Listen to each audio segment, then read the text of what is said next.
Good evening to all of you. My name is D. Srinivas Rao, CT lecturer, Vocational College, Guntur. Today's class is Seniors, Paper 1, that is Construction Practice. Paper 1లో unit number 1 introduction మనం చెప్పుకునే ముందు మనం ఈ CT means civil engineering technology గురించి ఒక 2 నిమిషాలు చెప్దాం. మనం ఆల్రెడీ ఫస్ట్ ఇయర్లో కన్స్ట్రక్షన్ మెటీరియల్స్ అన్నింటినీ క్షుణ్ణంగా చదివి ఉన్నాం. వాటిని ఇక్కడ ఎలా ప్రాక్టీస్ చేయాలి అనే దాని గురించే ఇప్పుడు మనం కన్స్ట్రక్షన్ ప్రాక్టీస్లో మొట్టమొదటి లెసన్ ఇంట్రడక్షన్లో మనం వాట్ ఈజ్ బిల్డింగ్,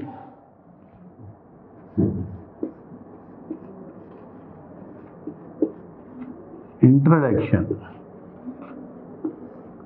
యూనిట్ 1. ఇంట్రడక్షన్లో what is building, number 1 what is building.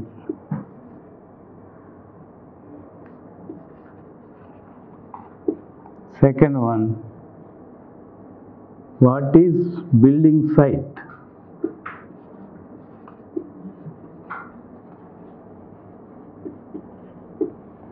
What is building and what is building site? Building అనగానేమి? A structure having walls and roof is called building. ఏదైనా ఒక స్ట్రక్చర్కి walls తోటి roof covering వేసిందని building అని అంటాము. Building site అంటే the area you are using before after the construction is called building site. Okay, what is building and building site, both of English medium and Telugu medium. ఏదైనా ఒక స్ట్రక్చర్కి walls మరియు roof కలిగి ఉండడాన్నే building అంటారు. ఏ area before construction, మనం ముందు వెనక వాడేటువంటి బిల్డింగ్ కన్స్ట్రక్షన్ స్థలాన్ని బిల్డింగ్ సైట్ అని అంటాం. దీంట్లో మనం ఎన్బిసి ప్రకారం, NBC means national building code,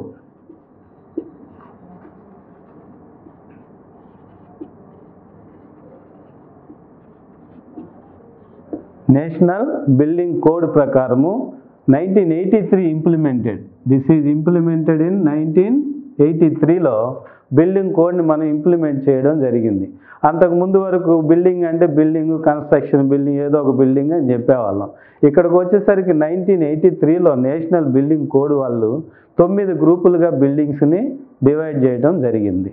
ఆ 9 గ్రూపులు ఒకసారి రాస్తాను చూడండి. Residential buildings,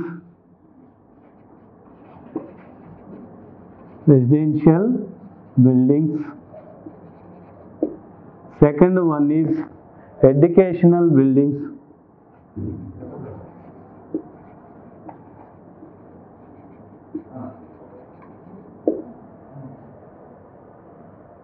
residential buildings, educational buildings,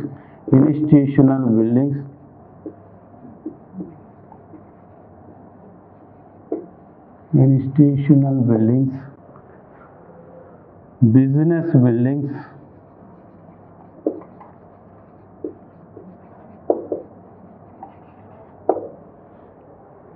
mercantile buildings,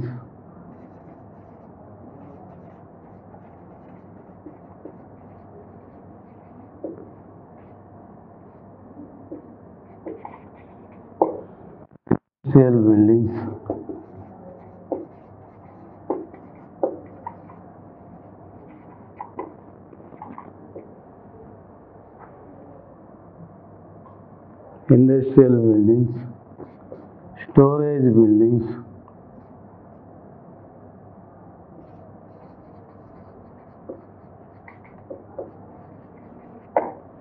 and hazardous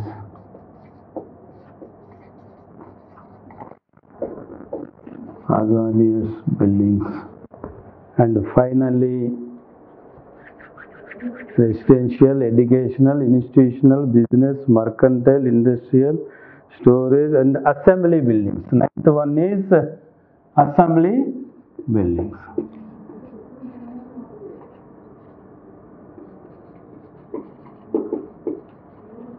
These are the buildings divided into, as per NBC,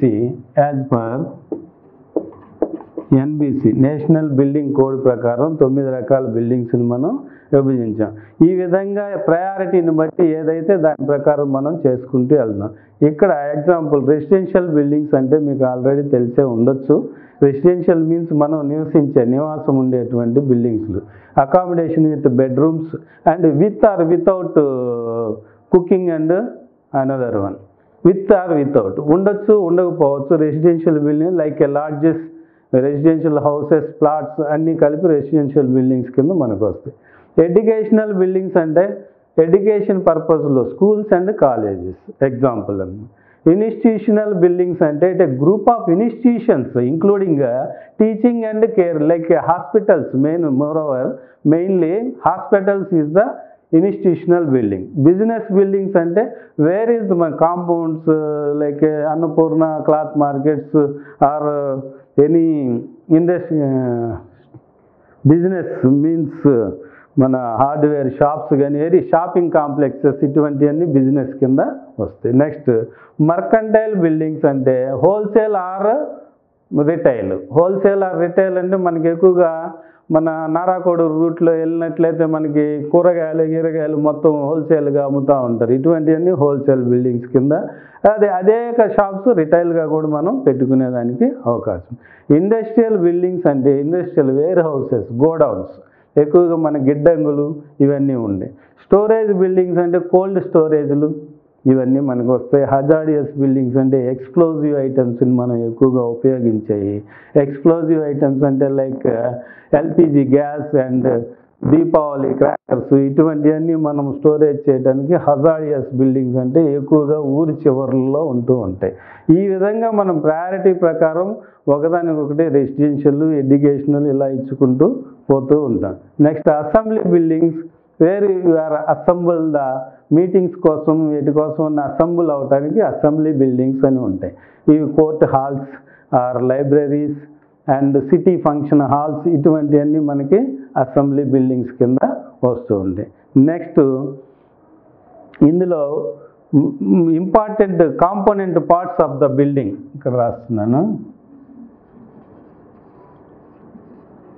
component parts of the building.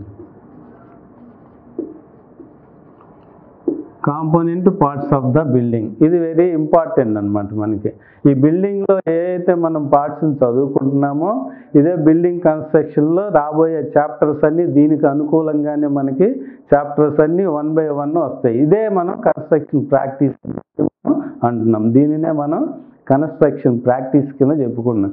ఏవైతే ఐటమ్స్ ఉన్నాయో ఆ items అన్నిటిని ఎలా యూజ్ చేయాలి, ఎలా ఇంప్లిమెంట్ చేయాలి, వీటిని ఇన్ ఫీల్డ్ ఎలా చేయాలి, దీని అన్నీ మనం ఎలా క్వాలిటీస్ క్వాంటిటీస్ కనుక్కోవాలని ఆల్రెడీ ఫస్ట్ ఇయర్లో మీరు కన్స్ట్రక్షన్ మెటీరియల్స్లో స్టోన్స్, బ్రిక్స్ అని మెటీరియల్స్ అంటే all what are the materials used in the building constructions అంటే మనకు కనపడతానే ఉంటుంది మన చుట్టుపక్కల.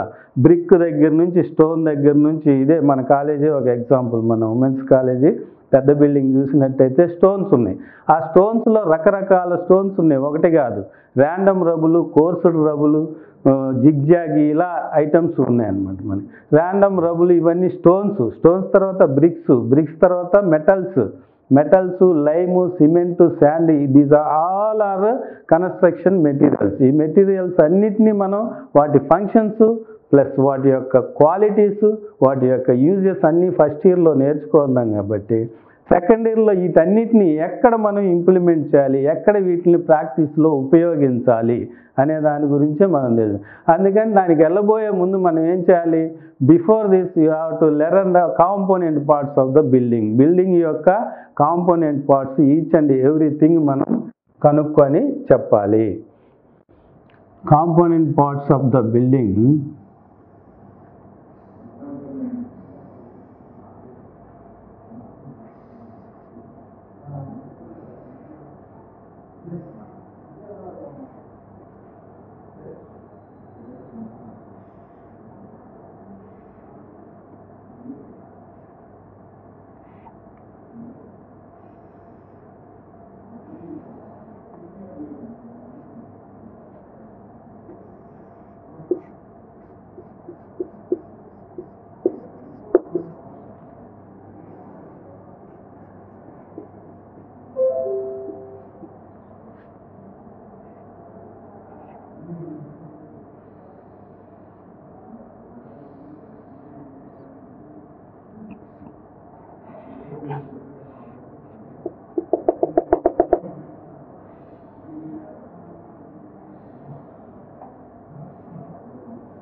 This is the figure. You have to learn the all component parts of the building. ఈ బిల్డింగ్ నందు మనం క్షుణ్ణంగా చూసినట్టయితే సివిల్ కన్స్ట్రక్షన్లో మొత్తం వచ్చేస్తాయి మనకి. దీన్ని ఏమంటారు? CC foundation. సిసి ఫౌండేషన్ అంటే cement concrete foundation. CC foundation. This is called the height is foundation of this building. This is foundation of this building. This is called plinth. P-L-I-N-T-H. Plinth. Above the ground level to below the floor level height, vertical height is the plinth. దీన్ని plinth అని అంటారు. దేన్ని అంటారంటే మనకి ground level నుంచి floor level. This is called flooring. This is called flooring. This is CC bed. This is brick bats. This is sand filling.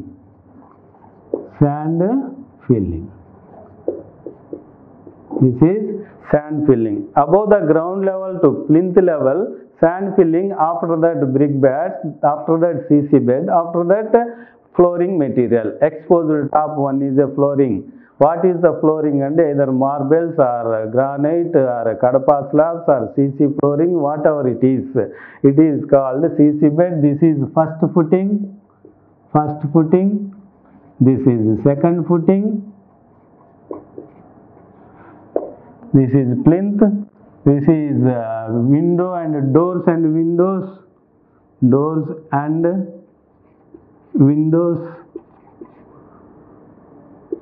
This is lintel and sunshade. This is roof, RCC roof. This is parapet wall.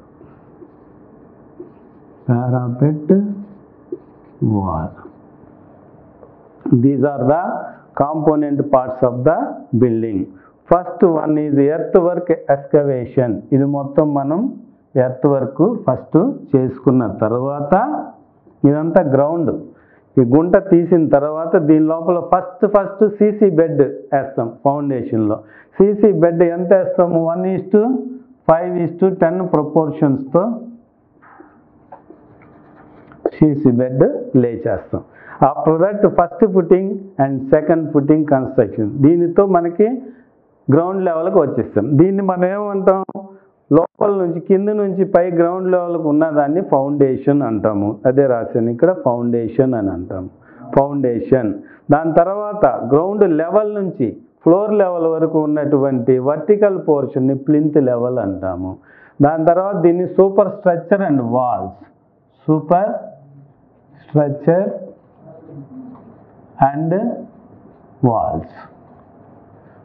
Structure and walls. దీంట్లోనే including doors and windows ఉంటాయి. After that some height lintel level అంటాం. Lintel and sunshade. దాని తర్వాత construction నడిచాక RCC roof. దాని తర్వాత parapet wall. This is the whole building parts and component parts.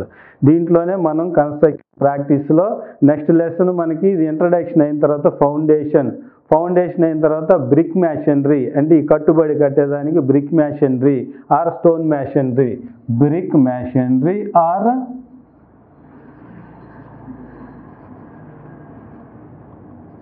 And not or and also stone masonry. రెండు నడుస్తాయి. Stone masonry, brick masonry ఆ stone మ్యాషనరీతో మనం ఫౌండేషన్ వేసుకుంటాం. దాని తర్వాత ప్లింత్ నడుస్తుంది. ఫౌండేషన్ తర్వాత బ్రిక్ మ్యాషనరీ, ఫౌండేషన్ తర్వాత lintel and sunshades, doors and windows, roofs and slabs, parapet walls, carpentry and joinery etcetera మనం వాడేటువంటి పీవీసీ పైప్స్ కానీ మొత్తం దీంట్లోనే మనకి వస్తాయి. ఇది మనకి ఉన్నటువంటి ఇంట్రడక్షన్లో ఉన్నటువంటి పార్ట్స్. ఇది 2 మార్కుల క్వశ్చన్ వచ్చేసి మనకి బిల్డింగ్ అనగానేమి అంటే బిల్డింగ్ వాల్స్ మరియు రూఫ్ కలుపుకొని ఉన్నదాన్ని బిల్డింగ్ అంటారు. What is building site? మనం కన్స్ట్రక్షన్ చేయబోయే ముందు కానీ తర్వాత కానీ ఆ సైట్ని ఎంచుకున్నదాన్ని బిల్డింగ్ సైట్ అంటాము. యాజ్ పర్ ఎన్బిసి అంటే నేషనల్ బిల్డింగ్ కోడ్ 1983లో మనకి ఇంప్లిమెంటేషన్ చేసిన దాని ప్రకారం మనకన్ని బిల్డింగ్స్ అన్నిటిని డిఫరెంట్ లెవెల్లో మనకి డివైడ్ చేయటం జరిగింది. వీటన్నిటిని మనం ఒక్కొక్కదాన్ని residential, educational building, institutional building అంటే వేరెవర్ ఇట్ ఈజ్ ప్రయారిటీ, దీనికి ఏ ప్రయారిటీ ఉందో ఆ ప్రయారిటీ ప్రకారం మనం చేసుకుంటూ ఆ బిల్డింగ్ని ఎక్స్ప్లెనేషన్ చేసుకుంటూ ఒక్కొక్కదానికి each and every one example ఇచ్చుకుంటూ మనం వెళ్ళటం జరుగుతుంది. అది జరిగేటప్పుడు మనం అసలు బిల్డింగ్ అంటే ఏంటి, బిల్డింగ్ ఎక్కడి నుంచి మొదలవుతుంది మనకి అనేది చూసుకోవాలంటే ఈ component parts of the building figure కంపల్సరీగా మీకు ఉండవలసిందే. ఈ బిల్డింగ్ ఎక్కడి నుంచి ఎక్కడికి పోతుంది, ఎటు స్టార్ట్ అవుతుంది అనేది మనం చెప్పడమే కష్టం. కాబట్టి ఇది ఏదర్ ఇప్పుడు ఓపెన్ ఫౌండేషన్ అంటారు దీన్ని. మనం ఇప్పుడు పిల్లర్స్ వచ్చినా కానీ ఇదే విధంగా మనం కన్స్ట్రక్షన్ చేసుకుంటూ పైకి వెళ్ళటం జరుగుతుంది. దీంట్లో మనకి బ్రిక్ మ్యాషనరీ, స్టోన్ మ్యాషనరీలో ఈ ఫౌండేషన్ బెడ్ ఇది 1:5:10 ప్రకారం వేసుకుంటాం. ఈ కన్స్ట్రక్షన్ వచ్చి 1:4 ఆర్ 1:5 సిమెంట్ ప్రపోర్షన్స్లో కన్స్ట్రక్షన్ చేసుకుంటాం. 1:4 బెడ్ కాంక్రీట్ వేసుకుంటాం. ఈ విధంగా అన్నీ చేసుకుంటా పోతే మనకి ఉన్నటువంటి చాప్టర్స్ అన్నీ మనకి దీంట్లో కవర్ అవుతాయి. Next 1 by 1 foundation and masonry and stairs and staircases, sunshades and lintels, roofs and parapet walls, carpentry and joinery, surface finishings and also to use the surface finishings. ఇప్పుడు ఈ గోడ ఉంది, గోడ వేసిన తర్వాత దీని మీద సర్ఫేస్ ఫినిషింగ్ వేయకపోతే అది డల్గా కనపడుతుంది, మనకు క్లారిటీ రాదు, రిచ్నెస్ అనేది ఉండదు అని చెప్పేసి మనం సర్ఫేస్ ఫినిషింగ్స్ అంటే పెయింట్స్ ముందు ప్లాస్టరింగ్ చేసుకుని తర్వాత ఏ పెయింట్ అనేది మనం చేసుకోవాలి. అలానే basic equipment civil construction, basic equipments అంటే మనకు బుల్డోజర్,